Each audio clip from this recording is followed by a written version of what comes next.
So I'm Derek Gove, Vice President of Sales with Unequal Technologies. Okay. And then you played at OU. What position did you play? When did you play? Yeah. Maybe the memory that stands out the most from that. So, yeah, I was a 4-year walk-on running back at the University of Oklahoma. Born and raised in Dallas, but played '05 through '08 seasons. Had a great run. Best memory at Oklahoma was probably when Texas Tech was #1 in the nation, and we ran a rally of about 60 points straight on them. Best game in Oklahoma history. What kind of playing experience did you have there as far as your on-field, off-field? So I participated heavily in special teams and did have 3 carries for 5 yards. It was 3 of the best carries of my life. So earned every one of them. That's All positive though. Yeah, no negative yard. No. That's funny. And then obviously, the main focus of my piece is concussions in the sport. Did you ever have a concussion ever in your playing days? Not that I was diagnosed with. Mm-hmm. Okay. So. There were guys that on your team, I'm sure you probably saw guys with concussions. When I played, it wasn't too long ago. However, what we know is symptomatic now. There was plenty of guys that likely had them, but the knowledge and the training base just was not there on what concussions really were, what the symptoms of them were, and ultimately we weren't looking for them. Sports medicine's evolved quite a bit, even in the last 5 years, to where the on-field training staffs, athletic trainers across the country, are better prepared than anybody in the world now for doing exactly that, diagnosing and working with concussions, monitoring them, and helping players get back to the field in a safe way. So just completely different landscape from even when I played 10 years ago. Seeing the evolution happen very quickly, but in such a strong way. So even in this, it's evolved that much in that short time to where it wasn't even necessarily a thought. Right, it was not even a concern to the players. So now you're hearing weekly on the injury reports in sports. Everybody always listens for the injuries. It's always been traumatic. Somebody breaks a bone, somebody tears an ACL. Back then, nobody even thought of concussion. You never really ever heard that on an injury report. To where now you're hearing it weekly, thinking, okay, who's coming out this week with a concussion? Every single school across the country now has that as an injury report line item every single week, where the information just wasn't even there for the players to even know that it was significant. If you were symptomatic of throwing up, you thought it was heat exhaustion. You thought it was just the fact that you were out of shape. You've never even once considered maybe this pain in my head, maybe these headaches are symptoms of having a concussion. So it's drastically evolved from education, not just on the athletic trainer side, but it's also evolved on the coaching side and on the player side as well, to where people are much more aware. And a lot of that's due to the media, but sports medicine has evolved quite a bit to help make awareness that much stronger for everybody. One thing I talked with Scott about a lot was the difference in maybe like recovery time for like an ACL tear versus protocol that they now follow for concussion, and that was kind of something interesting. And it's just almost become, it's so you talk about how it's so easy to diagnose an ACL tear. They can do it on the field versus a concussion. There's there's still so much not know about it. But a lot of my research that I've been doing just dives into just the mystery of the brain itself, and how big of a mystery it still is. Do you think the concussion front that kind of has hit football and sports in general is appropriate, or do you think it's almost a mystery that we're never really going to solve? Well, I think the unknown is what scares everybody, and that's the hardest part about it. While there's being billions of dollars now pumped towards head traumatic brain injury in general, it's still a very unknown area. We've been studying bones and ligaments and tendons for a long time. They just started really studying traumatic brain injury in the last 15 years, but ramping it up to where now that there's grants, there's real dollars being pumped in from the medical community to be able to support those studies, to where before government grants and corporate grants were going towards other things like ACLs, to where we've gotten to where it's very scientific, it's cut and dry, to where we've got some of the industry's best tests, even on field, and imagery machines to be able to do these things. Traumatic brain injury, there's still just not enough technology to be able to, work with full visibility, and that's what's so scary to people. So that's why, everybody's trying to do everything they can and to learn the game as fast as they can, sort out what's good, what's bad, what diagnostic methods are good, what types of protective products are good, and what's really needed in terms of sports medicine. And that's what it's always been about.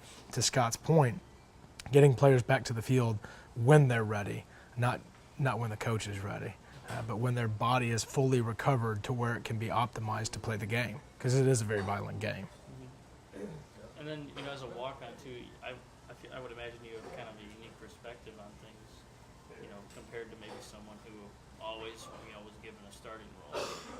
They might go about things differently. But take me through. You talked a little bit about it, just like the injuries. When you had an injury, how it was. I'm not going to tell anybody about that. Just take me through that as kind of in relation to kind of the conflict that I talked to you about. Yeah, football is the ultimate masculine sport. It is macho. And you prepare your whole life for that moment to finally get on the field. And it's not just a walk-on. Scholarship players alike, nobody wants to get injured because they know that's their opportunity. The window is very small. And the higher levels that you get to play at, the windows get even smaller. The gaps get even tighter. The talent bases are all very similar. So when you have a moment to be able to capitalize and you feel whether it's a tweak in a shoulder, a tweak in an ankle, or possibly traumatic brain injury, nobody wants to report those things because you know that this is your opportunity to seize. And you don't want anything holding you back from grabbing your goals that even as a young boy, that everybody grows up getting ready to play on these large stages. So walk on or not, but myself, yeah, absolutely.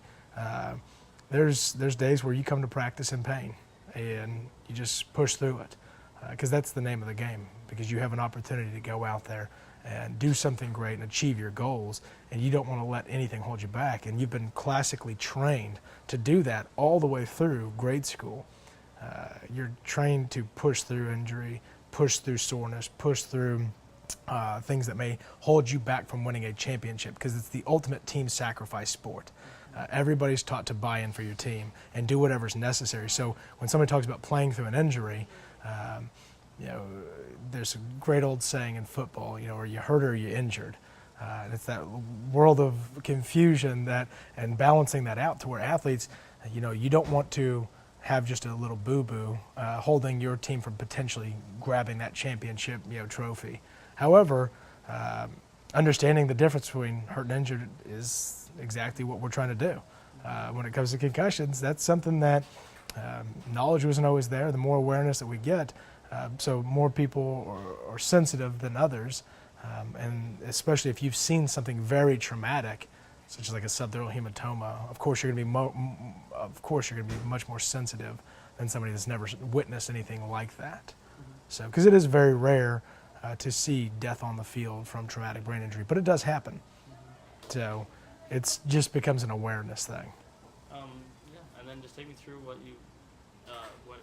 Unequal has brought to the playing field for the sport of football, helmets, technology, that kind of thing.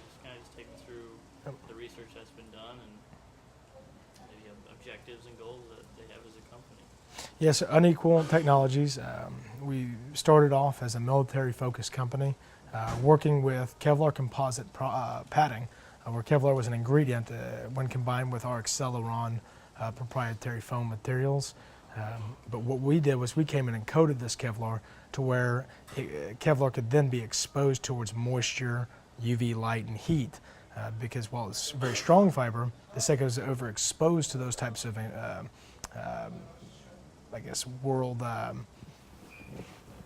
the second that Kevlar was ever exposed to moisture, too light, it would start breaking down. So the second we coated it, allowed us to be able to do those things, which is why we're being the first company to be able to bring Kevlar and its use with Unequal's padding to the sporting goods market and feasible.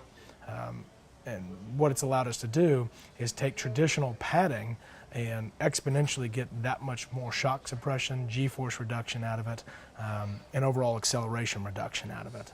Because that's the goal anytime that a body's taking an impact, is reduce the acceleration, reduce the peak G-forces, which causes injury.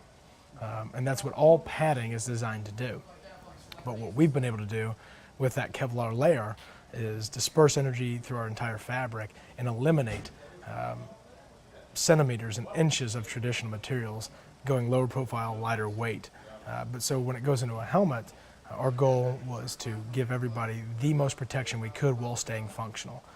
For whatever body part it is, whether it's a headband for soccer or extra helmet padding for football, is keeping the products functional, giving players every little bit of confidence that they know that they have everything protecting them that they can. Whether it's a 5-star helmet or whether it's just playing any non-helmeted sport, whenever we supplement those games, we keep them functional, but give them the confidence they need that they have everything that they need in terms of the industry's best protection, and that's what we can do. So it's a type of padding. Are you basically like interchanging out the padding that is in previous helmets, or you're just changing it up? Or? No, absolutely not. Actually, it's a Kevlar liner that drops right into the pad. It's called the gyro, and it's a freestanding pad that literally can drop in any helmet for football on the market, not adhere to it, not attached to it, and be a freestanding piece while still keeping the helmet functional without having to take anything out. And we created this piece because the obvious thought process is, well, why don't you build a football helmet? Well, for us, we built this piece because the gyro allows us to go in any helmet on the market, whether it's a 1-star helmet or a 5-star helmet, and not have to go and break the bank in order to get the industry's, to get that much more out of your helmet. So the obvious comparison is, you can have a Honda Civic or you can have a Corvette. Well, we can supercharge both with our padding, right? That's what we've essentially been able to do. Is there are consumer reports out there, like Virginia Tech has put out, that has put these great, rating systems on helmets, and it is a very expensive sport. It's getting more and more costly to protect yourself with the best, and not everybody can afford to buy all new helmets for an organization. But what they may be able to do is buy extra helmet padding that drops in, keeps the helmets functional, keeps the fit process the exact same, and get that much more protection. What's been some of the feedback you got, and maybe some of the results that you've seen, maybe either through testing or through being on the market and playing in games with that kind of? Yeah, so every single pad that we make for helmets gets independently lab tested first, and what it's tested for is severity index reduction. Severity index is a formula that's used to monitor the risk associated with injury, and reducing the severity index obviously lowers the risk of injury. So that's how they measure helmet performance. So we've been independently tested and accredited at iOS laboratories for that. So everything we do has been tested to reduce severity index up to 50%. And whether it's, and obviously different models have different impact performances, but so for us, from there it was taking it to the field and seeing what those results were on the field. It's a very, very hard thing to do. Nobody has clinical studies showing how their helmets, how their padding performs in the TBI world, because nobody wants to have a double-blind placebo type study. It's a very costly process. We've had phenomenal field results from all over the country. We've had great anecdotal stories of people calling us, talking about adding this simple pad to their existing 4 or 5-star helmet, reducing migraines after practice, eliminating migraines after practice, eliminating radiating pains after hits. We've heard stories of entire programs going traumatic brain injury free through an entire season, which is phenomenal field data. And it does definitely beg further studied through a clinical process, aligning with industry leading universities to help us through this. But for year 2 on the product, it's been very well received because the word is getting out in terms of the anecdotes that exist on all levels, whether it's Pee-wee, whether it's high schools, colleges, or the professional level. So you work youth, college, high school, pro, all those spectrum? Absolutely. No, yeah, this is our first coast-to-coast launch this year. We did a very regionally focused launch last year, and the pad on the field level performed as it needed to in terms of comfort, in terms of functionality, because that's what we watched last year. And in terms of the field study, there was great results.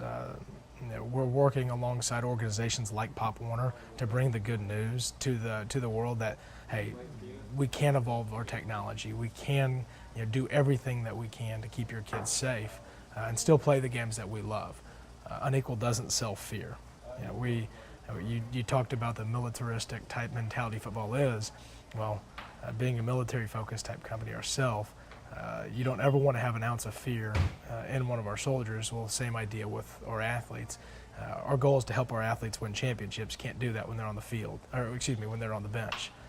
So we try to keep everybody as healthy as possible, keep their equipment as functional as possible, and then on top of that, just give everybody the mindset and the confidence they need to play the game. And who came up with the idea, or kind of where did it all start from? So Rob Vito is our founder and CEO.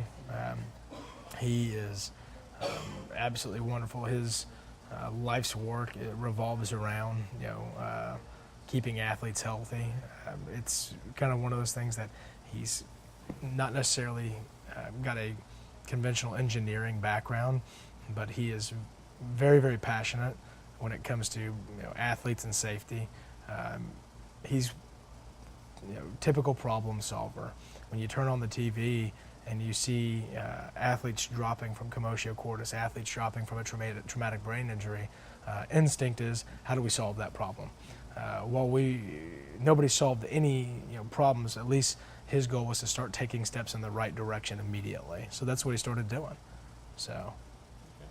And then take me through where everything's located. I think you said Philadelphia, and then just take me through kind of what you do for the company and how you got involved. Yeah, so company's headquarters out of Philadelphia, Glen Mills, Pennsylvania, and I got involved with the company as a consultant 4 years ago. I was working in the medical device field, distributing devices for spinal fusion, and I was introduced to this technology whenever it was being placed on Tony Romo's rib cage for extra padded protection because he had a broken rib at the time. One of my surgeons I worked with happened to be a team doc for the Cowboys and introduced me to this awesome company. I had just gone through a mentorship working with a local high school out of Dallas where a kid actually got a subdural hematoma and almost died. And it all happened very ironically on the same week. So I was very disturbed with what I had seen, witnessing it firsthand with a family friend that I was mentoring. And then hearing about this new great technology that the Cowboys were experimenting with. So I immediately, set the intrigue level on very high and was looking for better options. And the more research I did, the more I liked. So became a consultant for the company. And last January of 2014, decided to change my career path out of the medical device world and into the sporting goods protective world because of what I had personally gone through and just the good news that Unequal was bringing to the table of a new technology. While other companies were still working with the same materials that have been used for decades, just making them thicker and heavier and bulkier to perform better, Unequal was taking a completely different approach. They were going for still keeping things lightweight, low profile, but giving and delivering industry's best protection exponentially greater than their competitors. So as a vice president of sales, we've been building out our distribution through holistic grassroots approach with starting on 4 high schools in 2013. In 2014, we immediately catapulted into hundreds of high schools in 4 states. And this year, we're very proud that we're going to be outfitting thousands of high schools all over the country. So it's a very exciting time for us. And then, what you remember what 4 high schools it was that you guys started out with? So, I don't know if I'm allowed to name them. So, actually, they were focused here in the Metroplex. Okay. South Lake Carroll was one of the first high schools that we had worked with. South Lake Coach Lawson is a very progressive football coach. He has a championship program. They're always looking to do things and utilize technology that helps keep their players safe. Because a 16-week season is not something easy to go through. Take a lot more licks than most other people. So keeping players healthy is always on his, on his mind. So Coach Watson's been instrumental in helping us there. But then Newman Smith out of Carrollton, Texas, Rowlett High School out of Rowlett, Texas, and J.J. Pierce High School out of Richardson, Texas. Those are 4 of the first schools that we worked with. And from there, the technology's evolved drastically. We were working with peel and stick padding. That was very barbaric, from the military division, and making it more functional, more acceptable in the marketplace for all consumers has been the challenge. And we've been working through that daily to where ultimately, yes, we do want this built into a helmet, but we still want it to be affordable for everybody. So that's where our gyro helmet protection, supplemental helmet protection, allows us to go into any helmet and provide industry's best, technology for a very low cost. So that's been one of the very great upsides to what we're doing. Okay. And then take me through maybe just a brief kind of what you did before this, and then maybe how that ties into the work you do with the head now and protecting the brain, stuff like that. Yes, I was very blessed right out of school to go into the medical world, into the orthopedic implant world, starting off with actually a foundation of sports medicine. So I got to see sports medicine injuries from head to toe, from every little small joint. Got to be around some of the industry's best orthopedic surgeons and sports medicine physicians on a day in, day out basis. So conversation naturally was very vast in terms of dialogue, and I got to have a very nice understanding. Quickly jumped into the spinal fusion implant world. Spinal fusions, it's have evolved just like any other orthopedic category over the last 2 decades in a very drastic way. And so for me, it was always looking for better solutions for patients, getting patients to recover faster, but recover the correct way, working with surgeons on innovative procedures, innovative techniques, instrumentation, and always delivering things that were most cost effective, that were clinically driven, as well as patient-centered. Always doing what was best for the patient at the end of the day. So naturally, it's played in, to a great role for what we're doing now, is doing what's best for the athlete, giving them everything they need, and keeping everything very affordable. So the ties are very strong. If you had to rate on a scale of 1 to 10 where we're at right now in terms of advancements being made, especially like you said, since the time you played, there wasn't much known, and that was just, 6-7 years ago. Where would you put it on a scale of our knowledge of concussions right now, the safety measures and precautions that are being taken both in the game with rules and equipment? Where's that level at right now? That's a very hard number to pin down on the broad spectrum, because there's areas within concussions and traumatic brain injury that we've been very progressive and made great advancements in. But there's other areas that are very dark. On the awareness side, we've done a phenomenal job of making people aware how serious the issue is. But at the same time, you made a point about the sensationalism that it has drawn towards the idea. I think that on field, athletic trainers across the country have been getting some of the best training that we could have ever asked for in the space.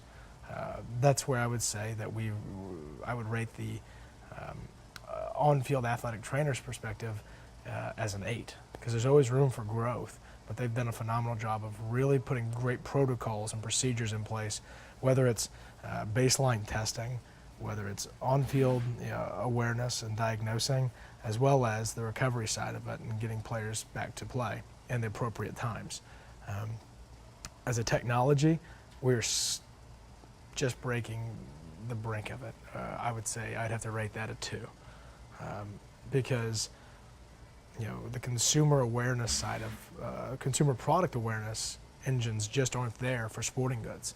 There's a lot of other industries that have phenomenal consumer awareness engines.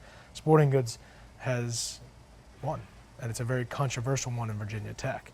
So because it was the first consumer awareness driver out there in terms of how products perform, it drew a lot of criticism, and it scared a lot of people from wanting to do further research like that. But I think that consumer product testing has got to continue to evolve, and we've got to continue to support it, because that's it's ultimately going to help us drive to find better solutions for things like traumatic brain injury. Nothing will ever eliminate injury of any sort, whether it's traumatic brain injury, whether it's ligament tears. It's just part of the nature of the game. But the goal is giving ourselves the best chance we can to help prevent them. And that's the nature of any product or service, is to make sure that you're doing everything you can with the best of the best, while still staying financially feasible to play the game. So I think that overall, on a scale of 1 to 10, the entire traumatic brain injury issue, I think that we're sitting around a 4 right now, purely because we've just now started to seeing innovation put into the sensors world, whether it's watching how the number of G-forces an impact takes, but even then we still don't know what to do with that data. There's a lot of great sensors being developed right now, but we're still years and years away from knowing what all that data really means. We're just now starting to create data banks of thousands of athletic exposures every single year, but we're still another half decade away from understanding really what those numbers even mean. And obviously, it is a game changer what Unequal brings to the table. How big of a game changer is that for sport? And like you said, just touching the brink of in terms of technology, where do you go from here? What kind of things, ideas are there that might be next? So for us, we do see ourselves absolutely as a game changer. And whether it's us or whether it's going to be somebody else, it's going to be companies like Unequal that take a stand to push the envelope, make people think differently, and challenge conventional wisdom. That is ultimately going to be what saves the game. Unequal as a company is always, once again, driven towards keeping athletes healthy throughout an entire season and beyond their playing careers as their mission. Never selling fear, but giving parents confidence to put their kids in the sports that they got to play in their childhoods, to be able to have the exact same experiences. Because that's ultimately what we play the games for, is for the bonding, for the brotherhoods, for the sisterhoods of the sport, and what it can do for your entire career beyond athletics. Because that's why we play the games. It's for those experiences. And so companies like Unequal, and we at Unequal, our goal is to always allow people to have these types of childhood experiences and adulthood experiences, playing the games and have the entertainment we love, knowing that everybody has the industry's best at all times, and that's what Unequal's goal is. Okay. What's something about Unequal that I guess you maybe see that maybe something customers or just your average athlete, mom, dad, what's something what they don't know that maybe goes into a football helmet? I guess here we'll go through. You talked to me a little about the difference, the padding and stuff. Take me through kind of what people know is to just seeing the padding that goes into right now versus what kind of goes in when you guys kind of change it up a little. Well, I think the most important thing that consumers need to know and do more often is challenge challenge the brands that they've always turned to, challenge manufacturers to deliver better, deliver more transparency, and own what they're putting on the market, and really stand behind it. A lot of consumers don't know that the pad systems in a lot of major manufacturers' helmets are the same pad systems, or same raw padding that's been used for 2 decades. They have not evolved that raw padding. Yes, they've made it thicker. Yes, they've added more. But is that the best solution?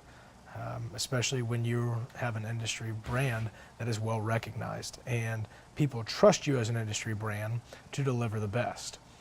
Because that's what they're buying your brand for, is because they trust you to bring the best at all times.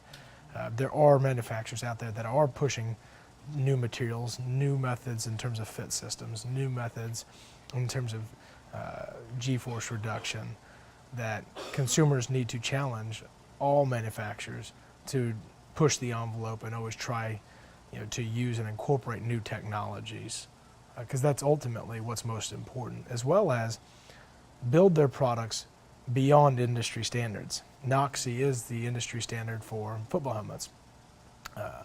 NOXI, makes standards that are important for reducing the risk of skull fracture, and for decades, that's all manufacturers did, was build their products for that standard, not beyond that standard.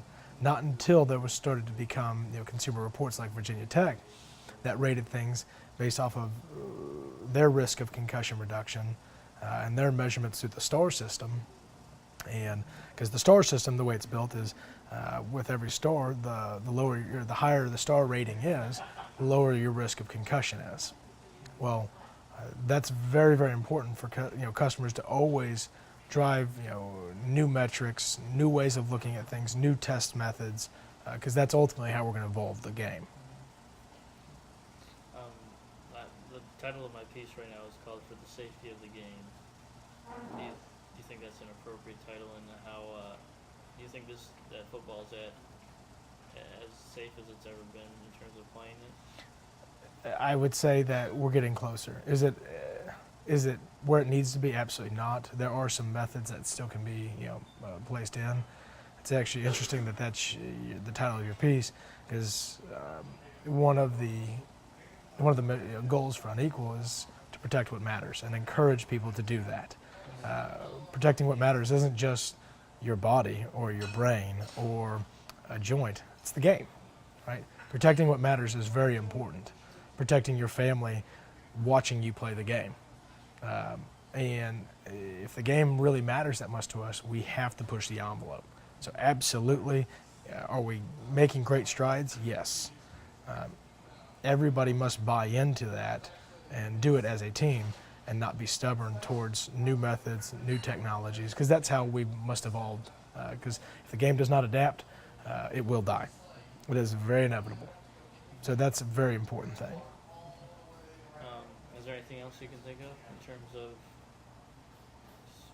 anything? Anything football-wise, Unequal-wise, playing days that you want to share? Anything?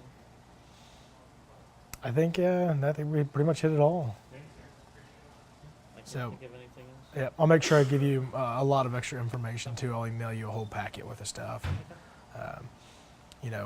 Unequal has received a ton of notoriety, a ton of different media outlets. 2013, Esquire magazine named us the Technology of the Year, which was a very impressive, accolade to win. But then on top of that, we've been named on many different occasions, whether it's like the NFL Network did a piece, the NFL in 2020, what does it look like?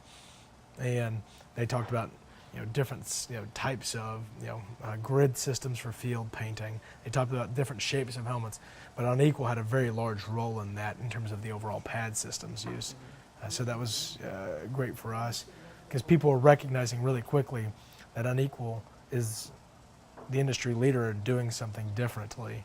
And as we grow and as we evolve and as we better our technology, because we're evolving drastically every single year, pushing harder and harder, that's where we're going to really start to take off in a great way.